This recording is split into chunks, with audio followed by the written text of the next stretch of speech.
Live है क्या? Check, audio check. Ignore करो क्या?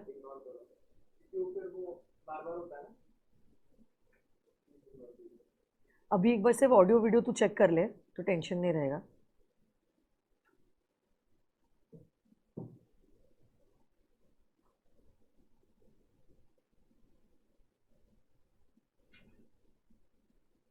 मेरी इसमें अभी तक मैं लाइव नहीं दिख रही।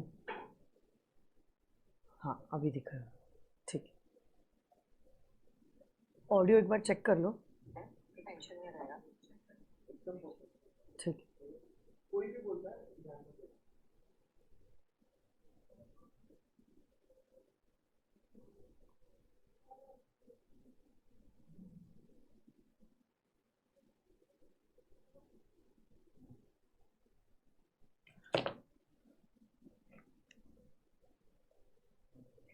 Good morning everyone. Good morning all my virtual students also.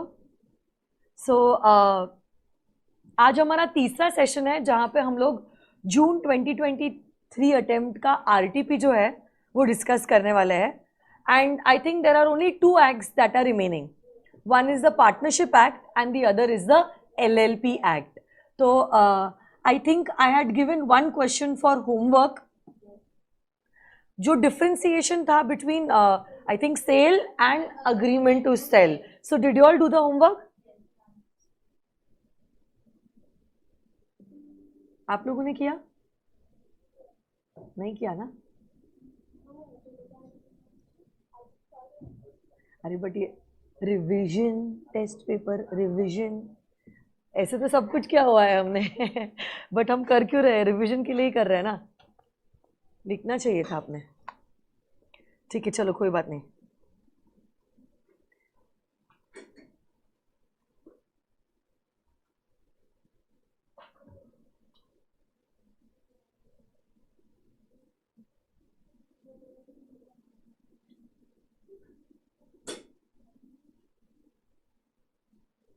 चलो ठीक है, तो क्वेश्चन नंबर 12 जो है उससे हमें शुरू करना पड़ेगा क्योंकि हमारे क्वेश्चन नंबर 11 तक सब कुछ कंप्लीट हो चुका है ना।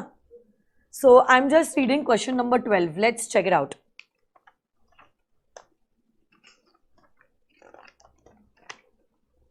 Mr. Ram and Rahim are working as teachers in some secondary higher secondary school and they are also very good friends. तो देखो दो लोग हैं, राम और रहीम, और ईश्वर चंद विद्यासागर हायर सेकेंडरी स्कूल में वो लोग टीचर की तरह टीचिंग करते हैं और साथ साथ में राम और रहीम अच्छे दोस्त भी है। They jointly purchased a flat which was given on rent to Mr. John. तो उन्होंने क्या किया है, एक फ्लैट लिया है रेंट पे और ये फ्लैट जो है उन्होंने क्या किया है, रेंट पे दे दिया है to mister John. It was decided between the landlord and the tenant that the rent would be 10,000 rupees per month inclusive of electricity bill. तो बेसिकली हमने रेंट पे दिया है इस घर को और इसी घर को रेंट पे देने के बाद 10,000 रुपए हमें रेंट की तरह मिल रहा है। It means that the electricity bill will be paid by the landlords. The landlord by mistake did not pay the electricity bill for the month of March. Due to this, the electricity department cut the connection. Mr. John had to pay the electricity bill of 2,800 and rupees 200 as a penalty to resume the electricity connection. अब घर में रह तो रहा है mister John, Ram Rahim ने electricity bill pay नहीं किया। नाम भी कैसा दिया, राम रहीम, कुछ पता है आपको राम रहीम? नहीं पता है, ठीक है कोई बात नहीं, छोड़ो। अच्छा सुनो ना मेरी बात, भोले हो तुम लोग बहुत। तो रह तो कौन रहा है उस घर में? जॉन। इलेक्ट्रिसिटी अगर कट हुई है, सफर कौन कर रहा है? राम रहीम सफर कर रहा है या जॉन सफर कर रहा है? जॉन। इसलिए जॉन ने क्या किया, इलेक्ट्रिसिटी का बिल भी दे दिया, और जो लेट पेमेंट हुआ है उसके वजह से जो 200 रुपए का पेनल्टी लगा है, वो पेनल्टी भी जॉन ने ही दे दिया है। Mister John claimed 3,000 rupees from Mr. Ram, but Mr. Ram replied that he is only liable to pay 1,500. Mr. John said that Mr. Ram and Rahim are partners and therefore he can claim the full amount from any of the partner. Explain under the provisions of the Indian Contract Act whether Mr. Ram is liable to pay the whole amount of 3,000 to Mr. John. ये पूरी कहानी जो institute ने बनाई है ना, इसमें से एक ही चीज इंपॉर्टेंट है, अगर आपको समझ में आया है। एक सवाल इंस्टीट्यूट आपको पूछना चाहती है ये पूरी कहानी बता के, और वो ये है कि क्या राम और रहीम पार्टनरशिप में है या पार्टनरशिप में नहीं है? क्योंकि देखो राम, जॉन क्या बोल रहा है, राम और रहीम तो पार्टनर है, और क्योंकि वो पार्टनर है हम किसी से भी पैसा ले सकते हैं। अब आपको डिसाइड करना है कि वो पार्टनर्स है या नहीं है। अच्छा आप लोग बता सकते हो क्या पार्टनरशिप की डेफिनेशन क्या है? हमने पहले यूनिट में ही पार्टनरशिप की डेफिनेशन भी पढ़ी थी, और उसको हमने एनालाइज भी किया था टुकड़ों में, 5 टुकड़ों में हमने उसको डिवाइड किया था। What do you mean by a partnership? Okay, it is a relationship between 2 or more persons who have come together to do business with the intention of making profits, and this profit is shared by all, and business can be done by all of them together or either one of them acting for all. ये सब कुछ अगर satisfy होता है तो हम कहेंगे कि ये दो लोगों के बीच का जो रिश्ता है will be a partnership. और अगर ये कंडीशंस पूरे नहीं होते तो कैसे करना है?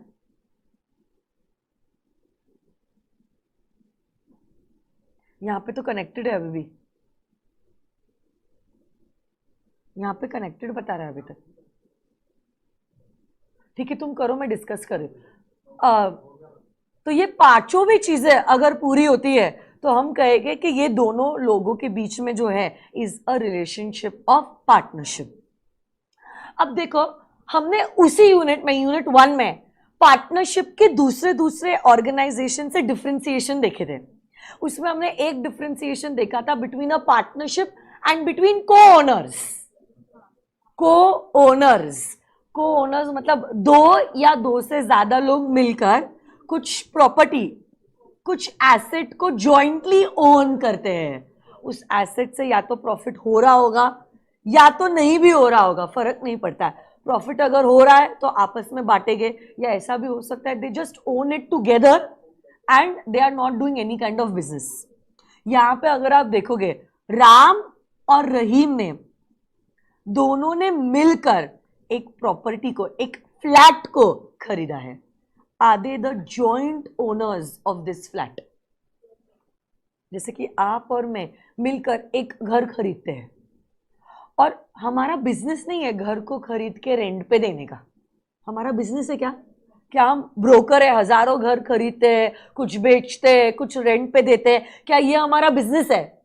इत्तेफाक से ऐसा हुआ कि आपको और मेरे को दोनों को एक प्रॉपर्टी बहुत पसंद आई, बट फंड्स इतने थे नहीं, इंडिविजुअली ना मेरे पास और इंडिविजुअली ना आपके पास। तो हमने सोचा थोड़ा आप पैसा दे दो, थोड़ा मैं पैसा दे देती हूँ, और ऐसे करके जॉइंटली हम ये प्रॉपर्टी को खरीद लेंगे।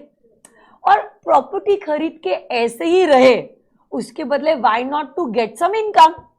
तो वी जॉइंटली थॉट एक काम करते हैं, हम इसको रेंट पे दे देते हैं, जो इनकम आएगी आधा आधा बांट लेंगे। बहुत बार ऐसा होता है, आपने देखा होगा आपके पेरेंट्स ने, मम्मी ने, पापा ने कुछ फ्लैट, कुछ गांव की जमीन, कुछ खेती की जमीन, कभी कभार कुछ ऑफिसेस, कमर्शियल प्रॉपर्टी अपने दोस्तों के साथ खरीदी हुई है। So they have jointly done it. ऐसा नहीं है कि पापा का बिजनेस ही है प्रॉपर्टी में डील करना और रेंट पे देना। आप समझ रहे हो बात को? सो दे आर जस्ट द को owners, they do not become partners. यहां पे भी एग्जैक्टली वही हुआ है, ये दोनों तो रियलिटी में टीचर्स है। समझ रहे हो आप? उन्होंने सिर्फ क्योंकि सरप्लस फंड्स थे, सोचा एफडी वेफडी में डालने के बदले क्यों ना फ्लैट ही खरीदा जाए। तो ऐसे करके दोनों ने मिलकर क्या कर लिया है, एक फ्लैट को खरीद लिया है और इसी फ्लैट को उन्होंने रेंट पे दे दिया है। This can not be regarded as a partnership, this can not be regarded as a partnership, है ना? तो राम 1500 देगा और रहीम 1500। पार्टनरशिप होता तो अलग बात होता, क्योंकि म्यूचुअल एजेंसी आ जाता है, so one can act for all. Okay, तो अब ऐसे केस में because this is not a partnership, 1500 Ram देगा और 1500 रहीम देगा। यस और नो गाइस? यस। देखिए answer number 12। Okay, very good Sakshi @techshots, good. अब नाम ही ऐसा है, मैं क्या करूं? सबसे पहले बड़े वाले मार्जिन में लिखो आंसर नंबर 12। छोटा मार्जिन बनाया है? क्यों नहीं बनाया? कहाँ लिखा है आपने? डिफरेंशिएशन तो नहीं दिख रहा है मुझे लिखा हुआ। क्या कर रहे हो तुम लोग? गुड।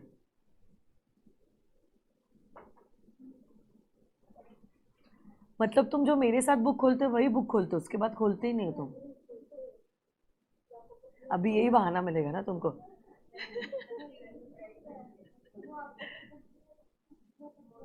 ठीक है, चलो एक छोटा मार्जिन ड्रॉ करो बेटा, ड्रॉ करो। वर्चुअल स्टूडेंट्स आप लोग भी, पता नहीं यार तुमको देख के मेरे को वर्चुअल स्टूडेंट्स पे भी भरोसा नहीं रहा अभी।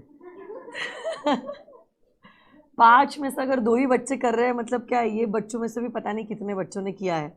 How many of you all have done it, virtual students?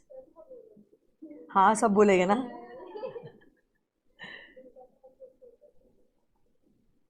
अब क्या आपकी ईमानदारी आपके साथ है, इससे ज्यादा मैं क्या ही कर लूँ यार। अब हाथ पकड़ के तो लिखा नहीं सकते, वो तो मेरी बच्ची को भी नहीं करवाती हूँ मैं। कर रहे हो ना? Good, very good. चलो ठीक, नाइस। हाँ, और जैसे आप लोगों का आरटीपी सेशन किया है ना, पिछले अटेम्प्ट का मतलब दिसंबर 2022 का भी मैंने आरटीपी सेशन किया हुआ है। तो अगर आपको अभी भी लग रहा है थोड़ा सा राइटिंग प्रैक्टिस में आप पीछे हो, आप वो 3 दिन भी देख सकते हो पिछले अटेम्प्ट के, दिसंबर 2022 के। मोहित, हम पिछले अटेम्प्ट का आरटीपी इस लेक्चर के डिस्क्रिप्शन में लिंक शेयर कर सकते हैं क्या? मैं अभी डिक्टेट कर रही हूँ, मैं आपको लिंक दे देती हूँ, आप इस वीडियो के डिस्क्रिप्शन में डाल दीजिए। तो थोड़ी देर में 15-20 मिनट में मैं क्या करती हूँ, इसी लेक्चर में जो आप देख रहे हो उसी के डिस्क्रिप्शन में मैं पिछले अटेम्प्ट के आरटीपी के लिंक शेयर करती हूँ। अगर आपको लग रहा है अभी भी आपकी राइटिंग प्रैक्टिस थोड़ी सी कम हो रही है, अभी भी आपके पास 9 दिन है एग्जामिनेशन के लिए, आप और 3 दिन 1-1 1.5 घंटा राइटिंग प्रैक्टिस के लिए दे सकते हो। So depending upon how much you are confident or not confident in writing practice, you can check out that writing practice sessions also। ठीक है, तो ड्रॉ किया आपने और एक मार्जिन। पॉइंट 1 लिखो, partnership is a relationship between 2 or more persons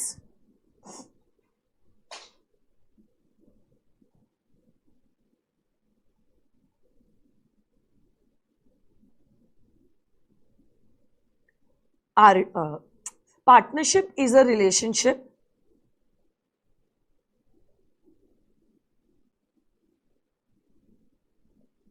between 2 or more persons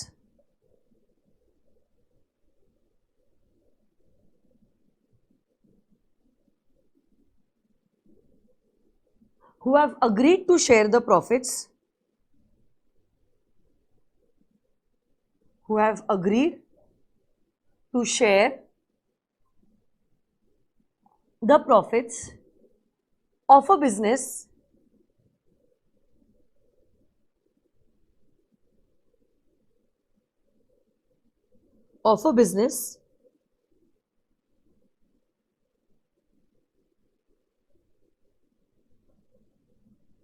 carried on by all, carried on by all or any one of them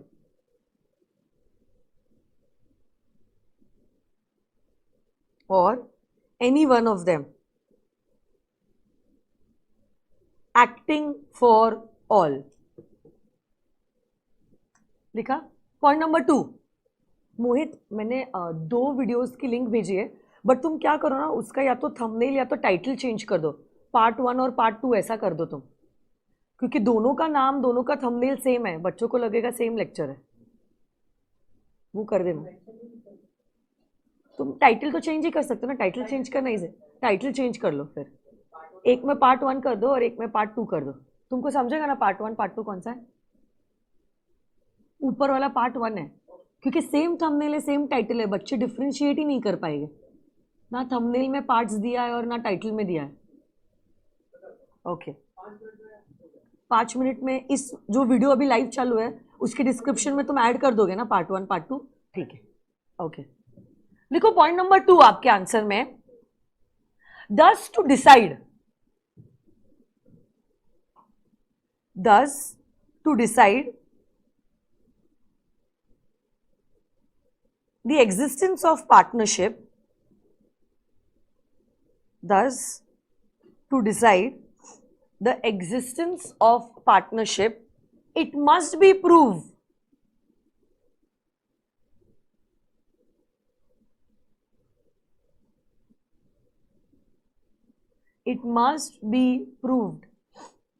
that the parties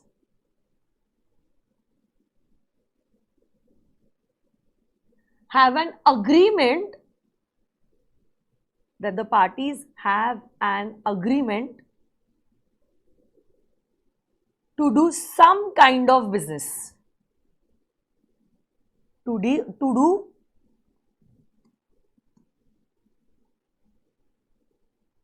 some kind of business, that the parties, क्या लिखा आपने, to do some kind of business. Next point दीजिए. In the given question,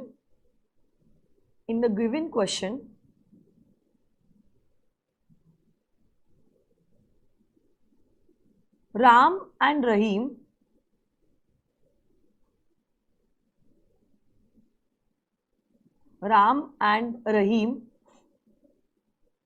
have purchased a flat jointly.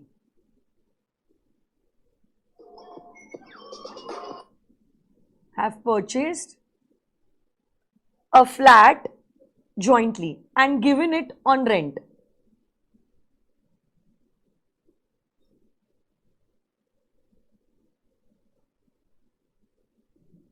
Next point.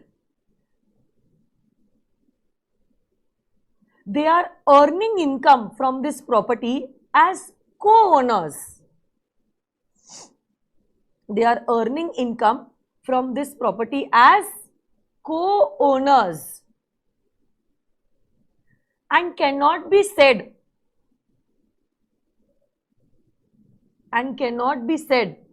to be doing business, and cannot be said of doing business. Thus, there is no partnership between them. Thus, there is no partnership between them. और एक last sentence लिखिए. Hence, Mr. Ram is liable. Hence, Mr. Ram is liable to pay only his share of rupees 1,500. Of rupees 1,500. उसी point में, conclusion के point में और एक sentence लिखूं, mister John has to claim the rest, mister John has to claim the rest ₹1,500 from mister Rahim, from mister Rahim. चलो 45 seconds का timer शुरू कर रही हूं। Take a pencil, a scale and underline all the keywords that you feel are important in this particular answer, and your time starts now.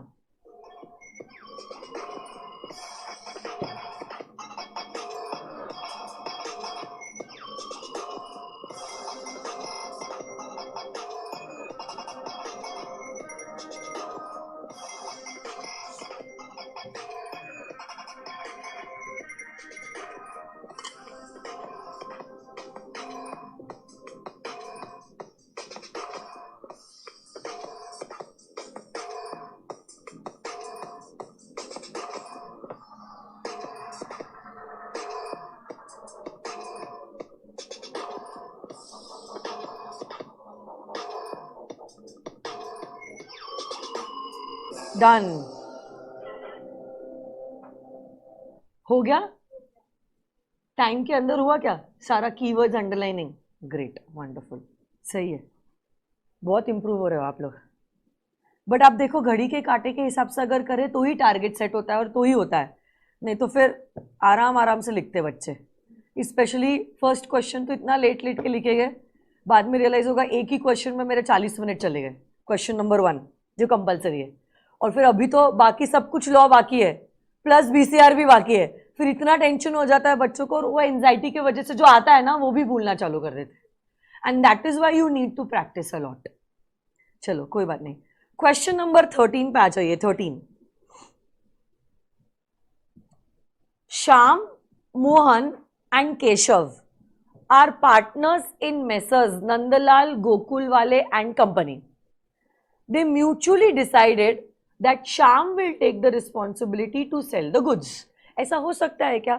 3 अगर partners है, एक sales देख रहा है, एक परचेज देख रहा है, एक फाइनेंस देख रहा है, ऐसा हो सकता है क्या? हो सकता है। तो इन तीनों के बीच में श्याम ने डिसाइड किया है कि वो गुड्स को बेचने की रिस्पॉन्सिबिलिटी लेगा।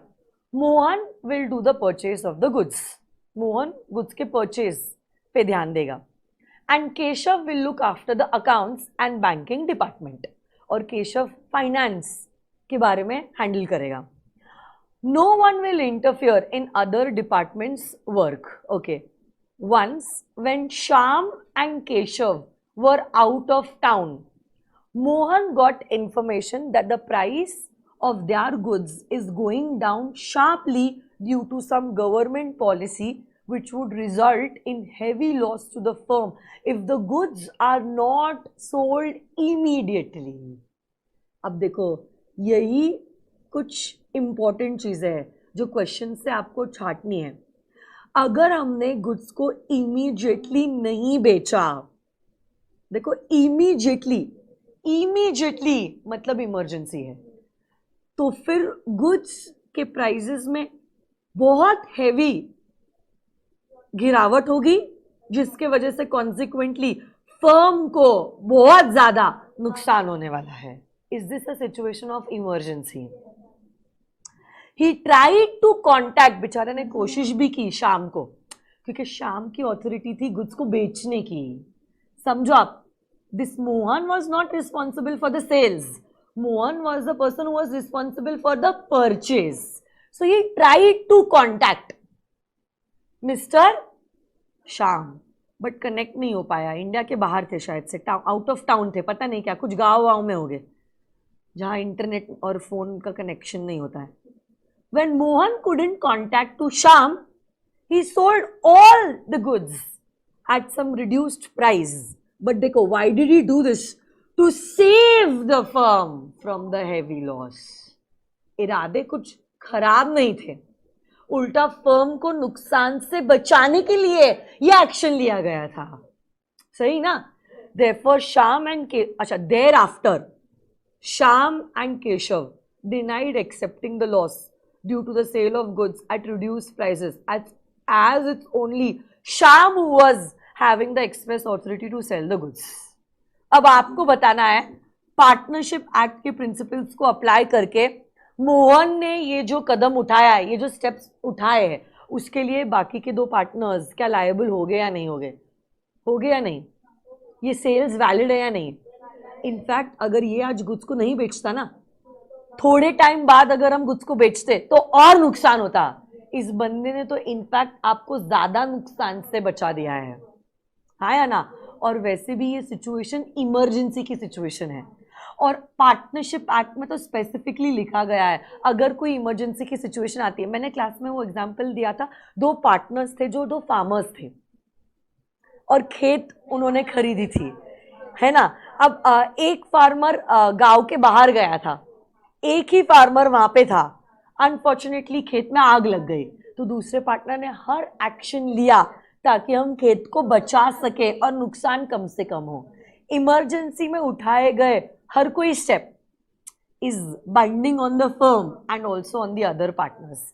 यहाँ पे भी भले ही एक्सप्रेस अथॉरिटी नहीं थी ये बंदे के पास गुड्स को बेचने की, but this is not a normal case, it is a situation of emergency. और इमरजेंसी के केस में as a person with a little common sense को हम लॉ की भाषा में कहते हैं ऑर्डिनरी प्रूडेंस, जो कोई व्यक्ति अगर ये स्टेप्स उठाता, वही स्टेप्स आपने किए हैं, अगर मैं होती, ये मेरा धंधा होता, मेरा बिजनेस होता, तो मैं भी यही कदम उठाती, वही कदम इसने भी उठाया है। So thus these steps are going to be binding on the other partners. Consequently, it is going to be binding on the partnership firm as a whole.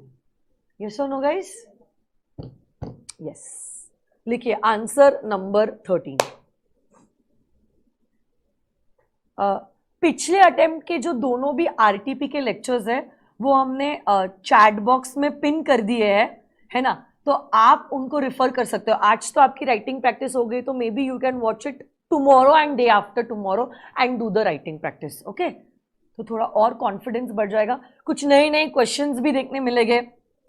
से अगर बहुत बार क्या होता है मैं आपको बताती हूँ, इंस्टीट्यूट ना, जैसे कि अभी ये जून अटेम्प्ट का आरटीपी है, उसमें से सवाल नहीं पूछता है, प्रीवियस अटेम्प्ट के आरटीपी में से सवाल पूछता है। तो अगर आपने प्रीवियस अटेम्प्ट का आरटीपी किया है, maybe same to same कोई क्वेश्चन आ जाता है, so nothing like it.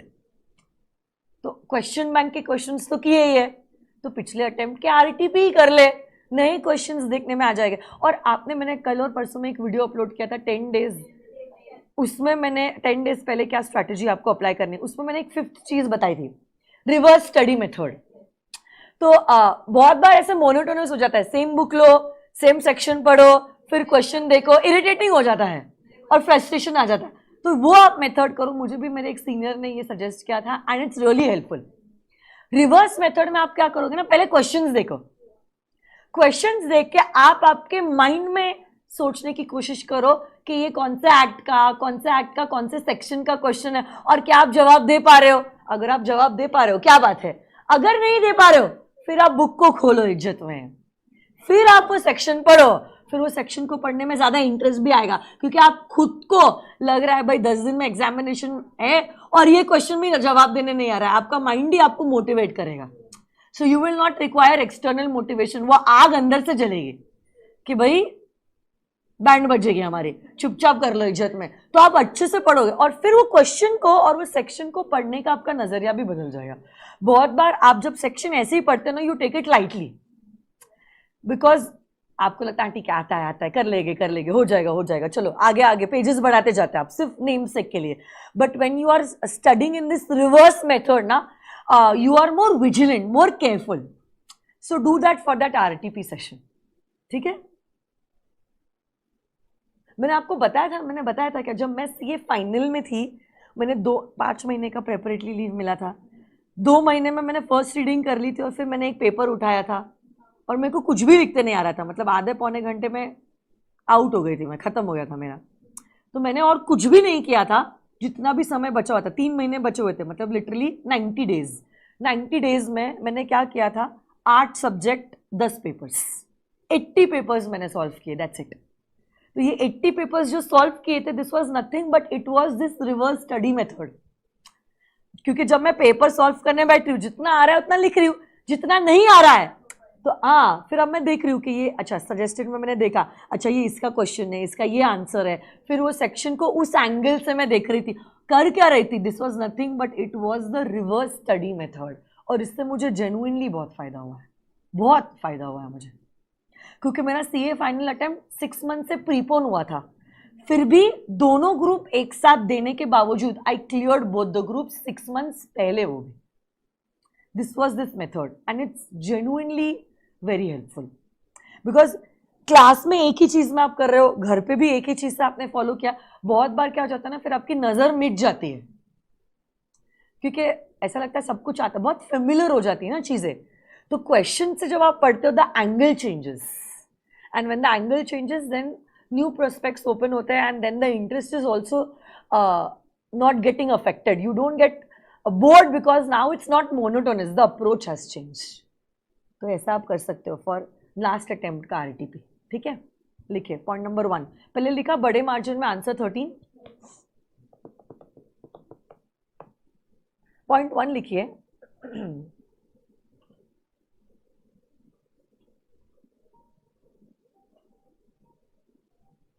Mohit, Mohit sir का कॉल आ रहा है, एक बार पूछ लेना क्यों, सर को बोल दो नहीं तो मैं क्लास में। पॉइंट नंबर 1 लिखिए,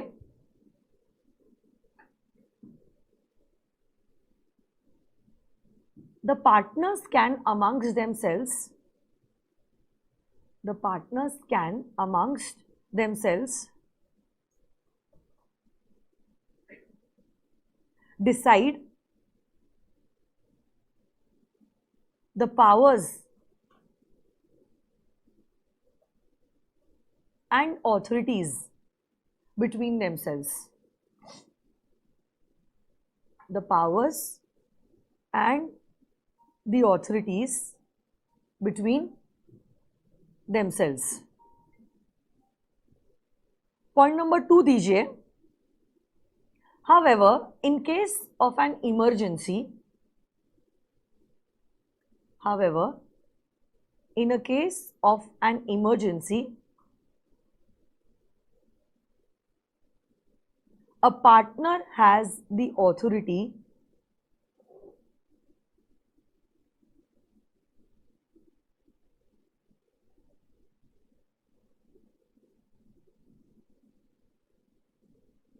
in case of an emergency, the partner has an authority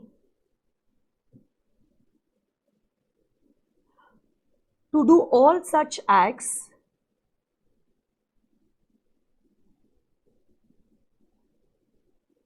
to do all such acts for the purpose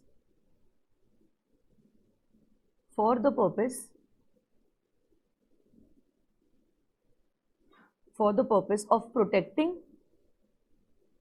बेटा दरवाजा बंद कर देना,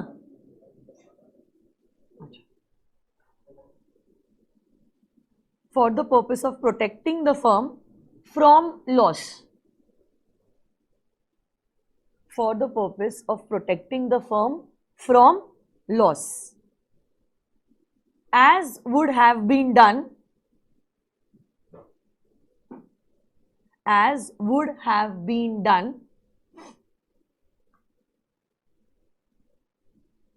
by a person of ordinary prudence, by a person of ordinary prudence मतलब common sense,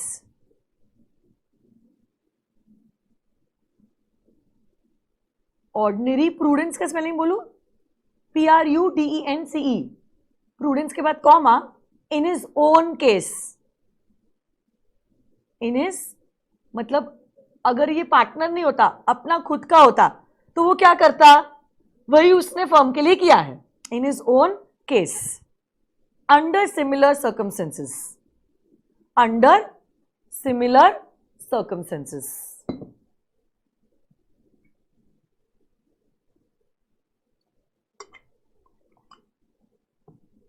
And such acts will bind the firm. and such acts will bind the firm. And such acts will bind the firm. Next, point number 3. Point number 3, please likhiye. In the given case also,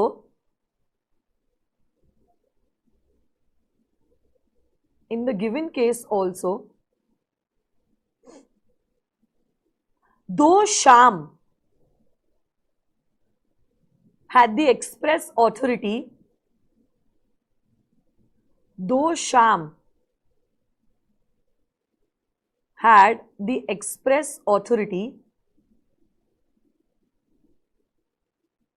to sell the goods,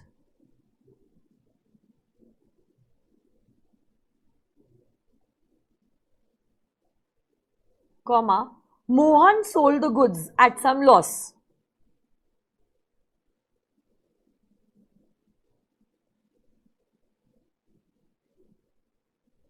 Next, point number 4. But this act was done by Mohan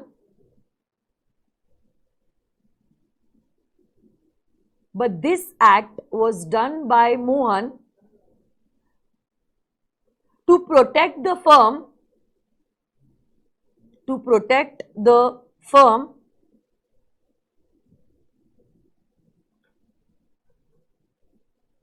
from heavy losses.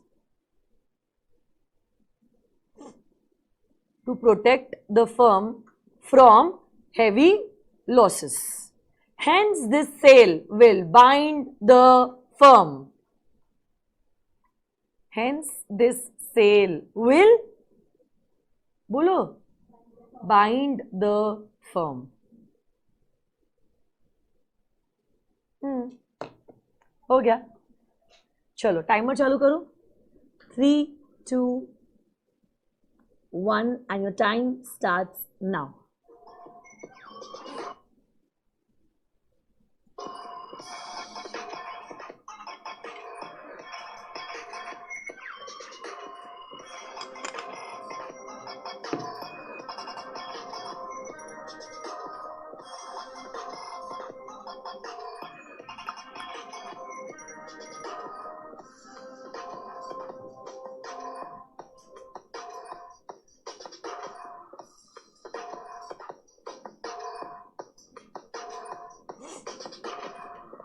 इतनी जल्दी हो गया? अच्छा ठीक है, चलो 30 seconds में ही हो गया आप लोगों का. सही है. Next, question number 14. बस 3 ही क्वेश्चन है, उसमें से एक क्वेश्चन तो एलएलपी का है, जिसमें सिर्फ स्मॉल एलएलपी का डेफिनेशन है. नया डेफिनेशन ऐड हुआ है ना सिलेबस में, इसलिए उसी के ऊपर इंस्टीट्यूट ने सवाल पूछा है. And it's important also, very very very very very important. तो पार्टनरशिप के 2 ही क्वेश्चन बचते हैं. क्वेश्चन नंबर 14 पे आ जाओ. X and Y were partners in a firm. Okay. The firm was dissolved on 12th of June. But no public notice was given. अरे यार, dissolution effective कब होता है? पब्लिक नोटिस देने के बाद. Thereafter, X purchased some goods in the name of the firm from Z. आपस में तो डिसॉल्व करने का डिसीजन दे दिया, पब्लिक नोटिस नहीं दी, बट उसके बावजूद उन्होंने Z से कुछ परचेज कर लिया है. Z was ignorant of the fact of dissolution, obviously, क्योंकि पब्लिक नोटिस तो दी नहीं थी. X became insolvent and Z filed a suit against Y for the recovery of this amount. Okay. अब सवाल ये उठता है, क्या Y लायबल होगा? Yes. बट परचेज तो X ने किया है, फिर भी Y लायबल होगा, क्योंकि अभी तक लीगली पार्टनरशिप डिसॉल्व नहीं, और X के एक्ट के लिए फर्म लायबल है. फर्म मतलब X और Y दोनों लायबल है. हाँ है ना? क्या बात है. लिखो पॉइंट पहले लिखो answer number 14. Answer number 14. Point number 1 लिखिए अभी.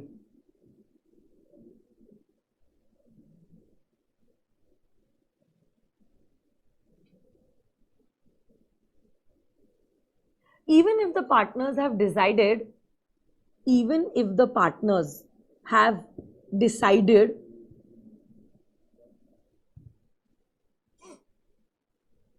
to dissolve the firm. To dissolve the firm.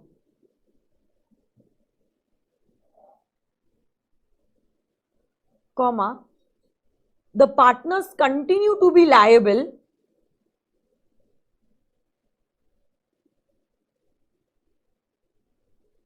the partners continue to remain liable to third parties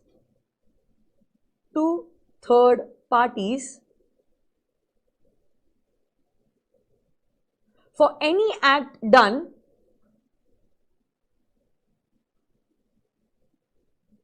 by any of them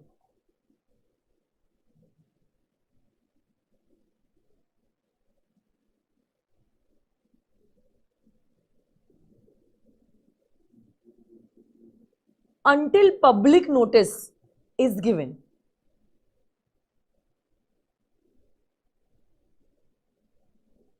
Until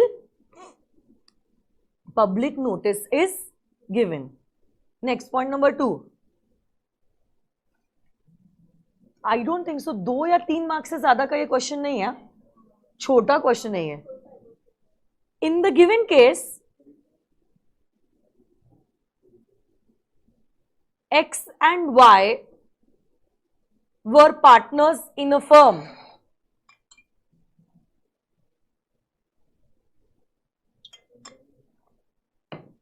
X and Y were partners in a firm which was dissolved.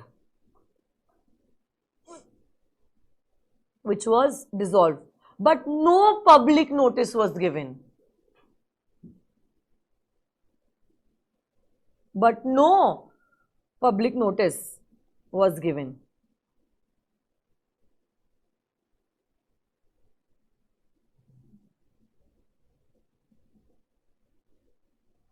उसी point को continue करते हुए लिखो, after dissolution X purchased some goods. X purchased some goods in the firm's name from Z. In the firm's name from Z.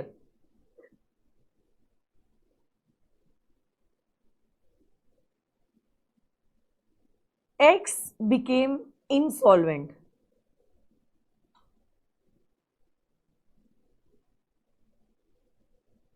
And Z filed a case against Y.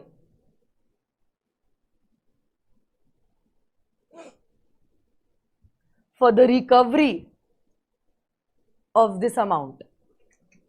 For the recovery of this amount. Or last point number 3.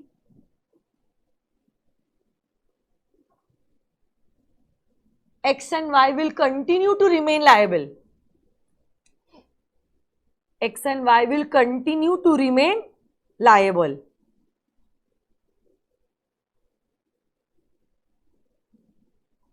X and Y will continue to remain liable against third party.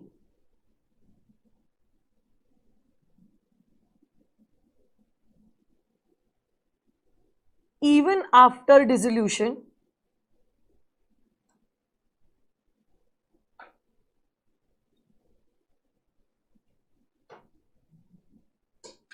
Even after dissolution until public notice is given.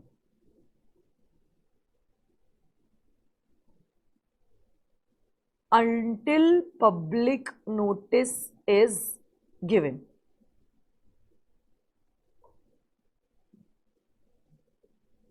Until public notice is given. Thus, Y will be liable to Z. Thus, Y will be liable to Z. Thus, Y will be liable to Z. Yes or no, guys? इसके लिए भी मैं 30 seconds ही दे रही हूँ. 30 seconds में चलो सारा underlining work complete कर दो. Time starts now.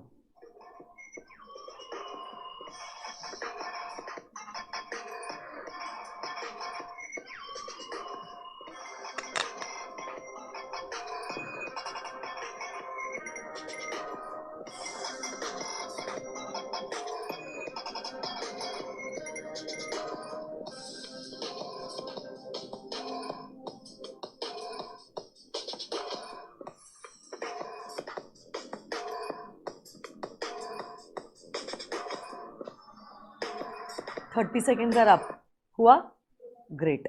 चलो, पार्टनरशिप एक्ट का लास्ट क्वेश्चन, क्वेश्चन नंबर 15.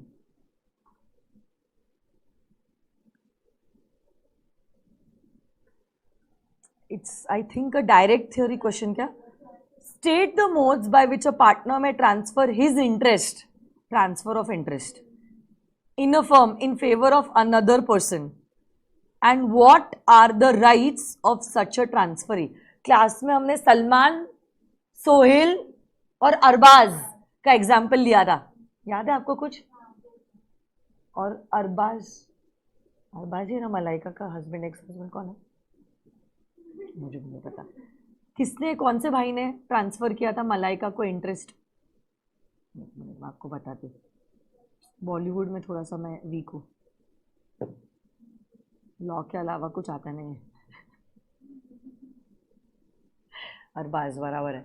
ये वाला ट्रांसफर ऑफ पार्टनर्स इंटरेस्ट, इसमें क्या हुआ था? 3 पार्टनर्स थे, सोहेल, सलमान एंड अरबाज, है ना? और अरबाज ने क्या किया था? अपना इंटरेस्ट जो है मलाइका को ट्रांसफर किया था. तो यहाँ पे वही पीपीटी में मैंने यही चीज डिस्कस की है कि मलाइका के क्या क्या राइट्स हो गए. पहली बात तो she has a right to demand the profits. She can not participate in the management. She can not demand for the books of the partnership firm. जितना प्रॉफिट बनता है अरबाज का, ओके, उतना उसको मिलेगा. That's it. डिसॉल्व भी अगर firm हो जाता है तो डिसोल्यूशन के वक्त जितना अधिकार अरबाज का था उतना अब मलाइका को दिया जाएगा. That's the only thing that she is eligible to get. Sorry, dissolution के वक्त पॉसिबल है, जब तक फर्म चालू है तब तक पॉसिबल नहीं. ठीक है. It's a direct theory question, तो स्ट्रेट अवे पॉइंट नंबर 1 लिखना चालू कर दो. Answer 15, point number 1. A share in a partnership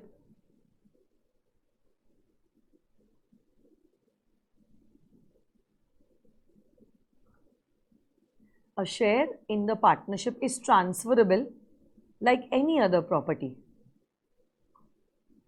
Is transferable like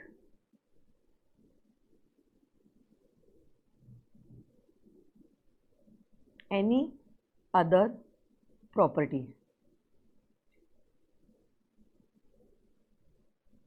Okay. Next, point number 2. The rights of such a transferee are as follows. हाँ,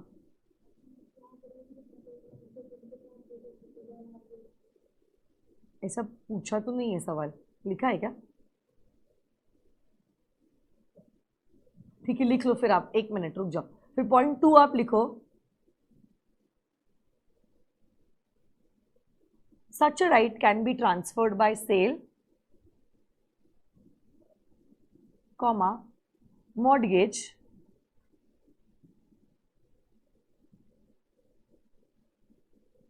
or otherwise. By a sale, comma, mortgage, or otherwise. Next, point number 3. The rights of such a transferee are as follows.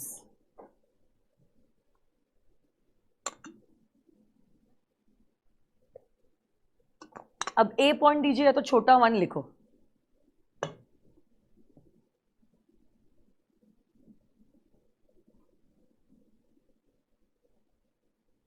During the continuance of partnership,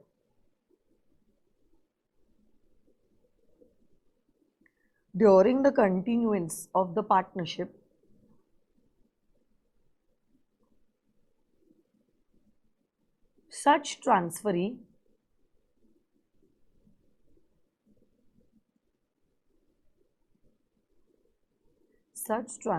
is not entitled to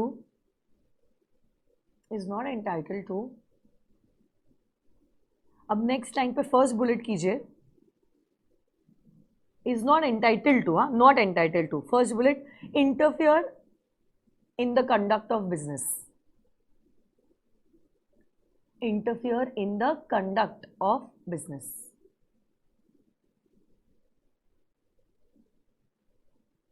next bullet, not entitled to अपने ऊपर ही दे दिया है ना, to demand the books of accounts. Second bullet दो, demand books of accounts.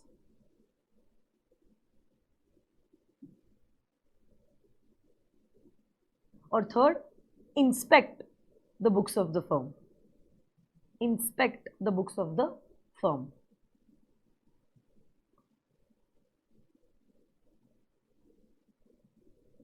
वही point को कंटिन्यू करते हुए नेक्स्ट सेंटेंस लिखो. He is only entitled to receive,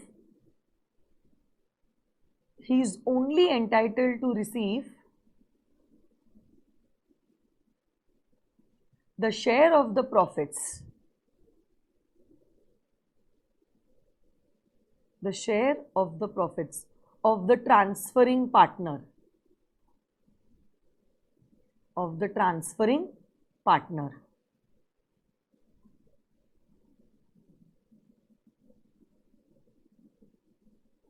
Okay.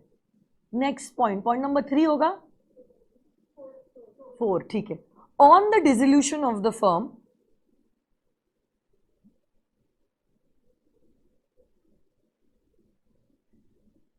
on the dissolution of the firm, the transferee is entitled to, the transferee is entitled to receive the share of the assets, receive the share of the assets of the firm, of the firm to which the transferring partner was entitled, to which the transferring partner was entitled.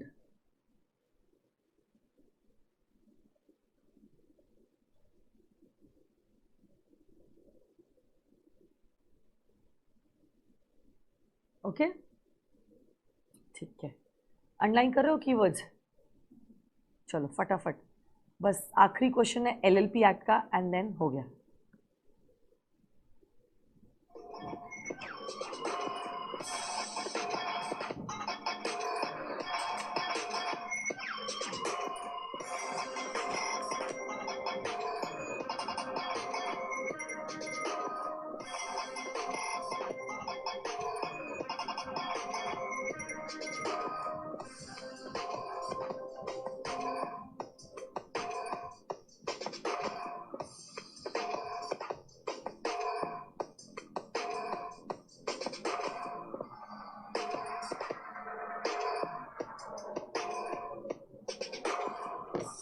Done.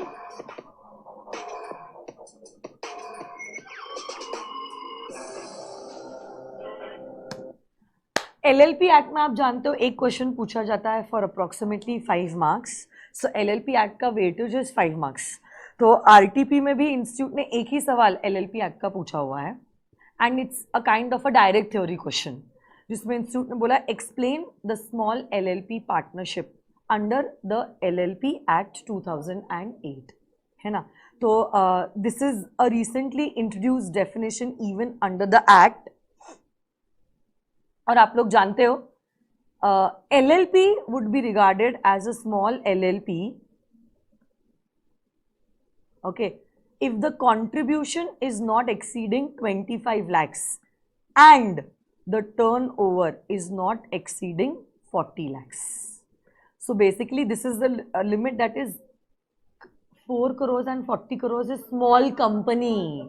This is small LLP, है ना.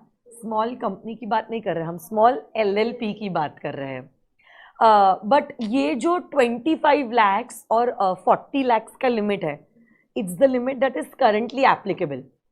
अगर central government चाहे, central government rules के द्वारा इन limits में changes ला सकते हैं और इन लिमिट्स को बढ़ा सकते हैं.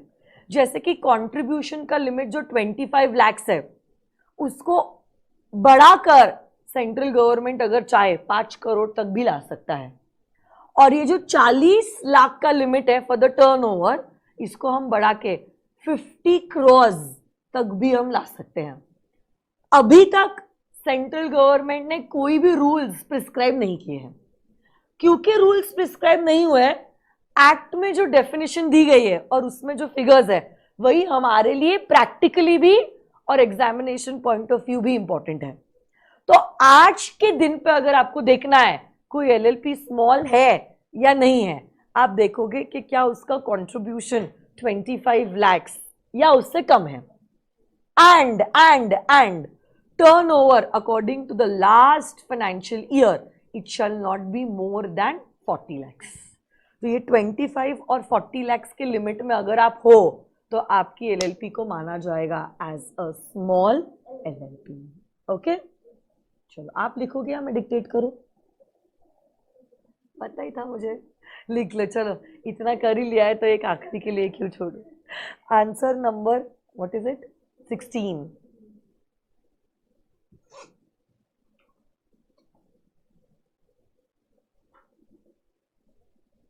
A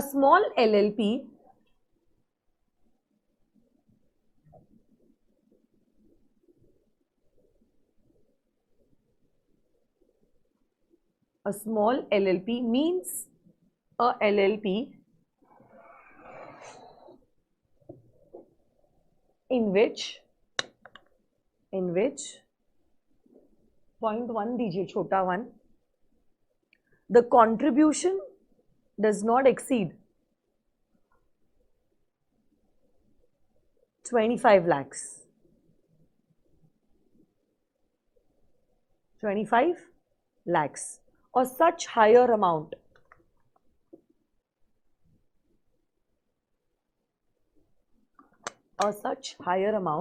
not exceeding 5 crores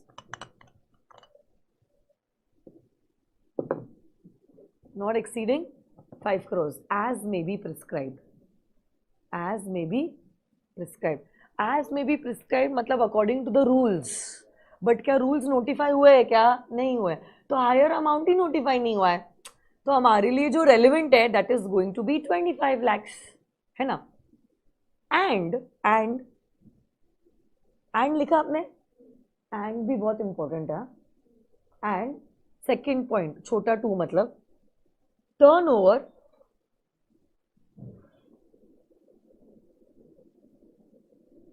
as per the statement of accounts and solvency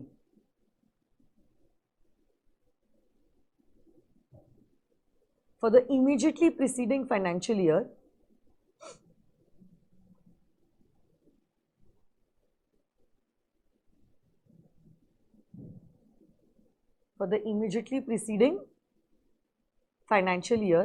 does not exceed 40 lakhs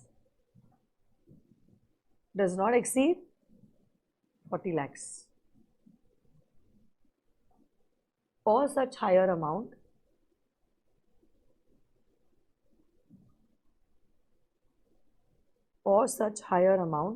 not exceeding 50 crores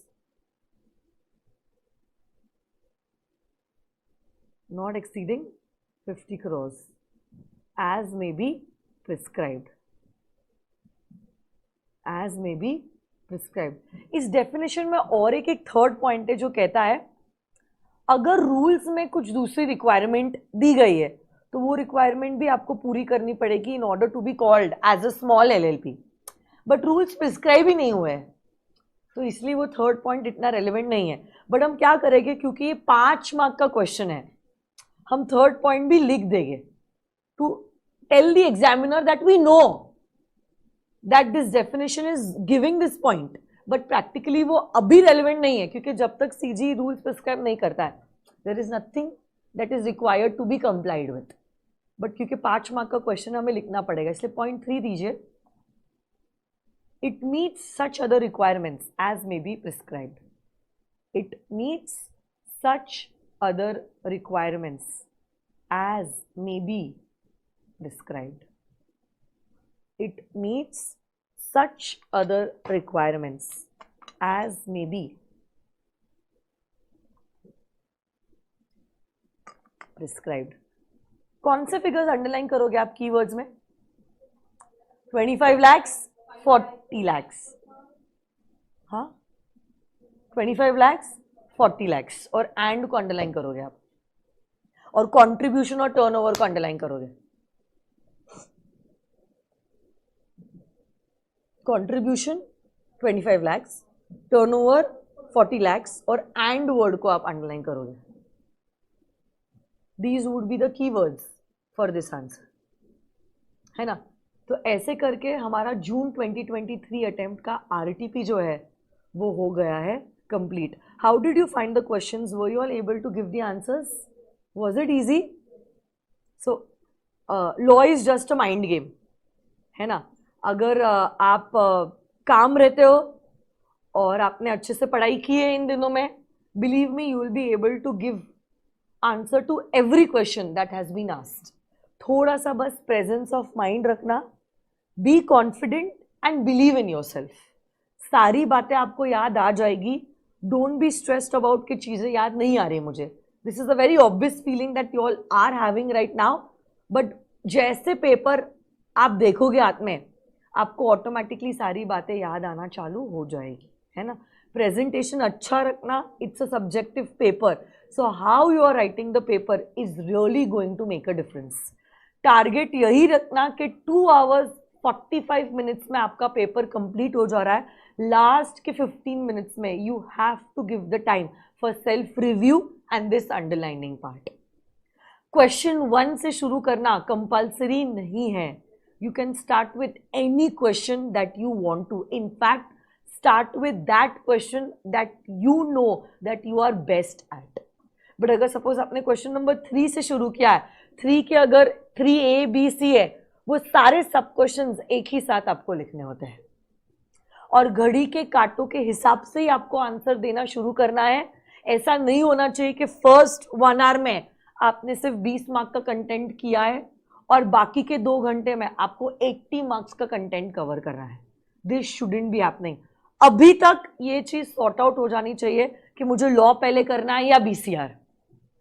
इसका कोई स्टैंडर्डाइजेशन नहीं है कि लॉ ही पहले चालू करो या BCR ही चालू करो. It actually depends upon your confidence in law and BCR individually.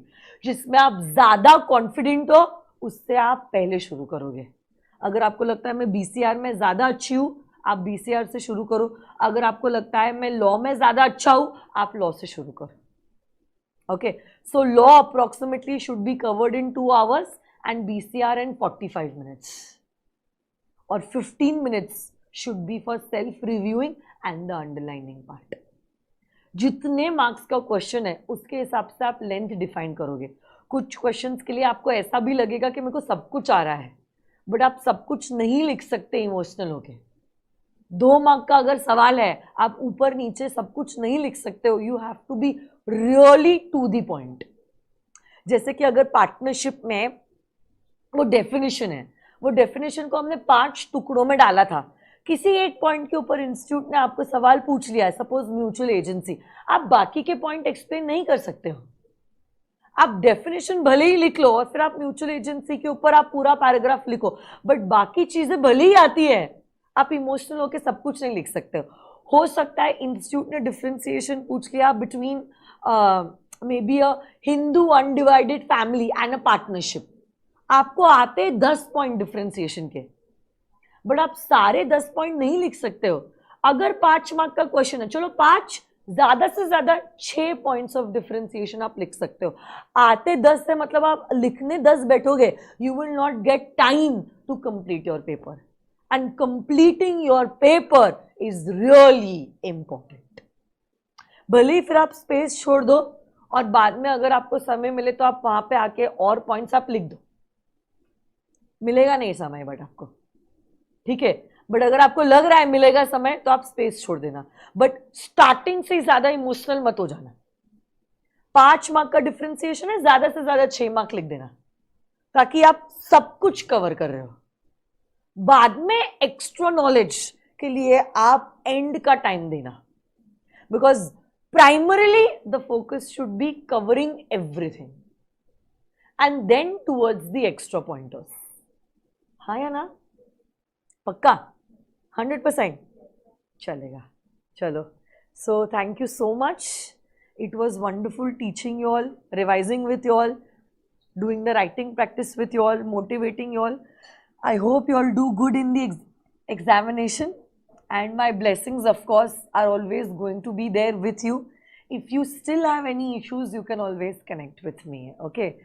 So thank you so much. All the best. And God bless you. Do well. Make yourself, me, and your parents proud. Bye bye. See you soon in CA Inter. है ना? Bye bye. All the best.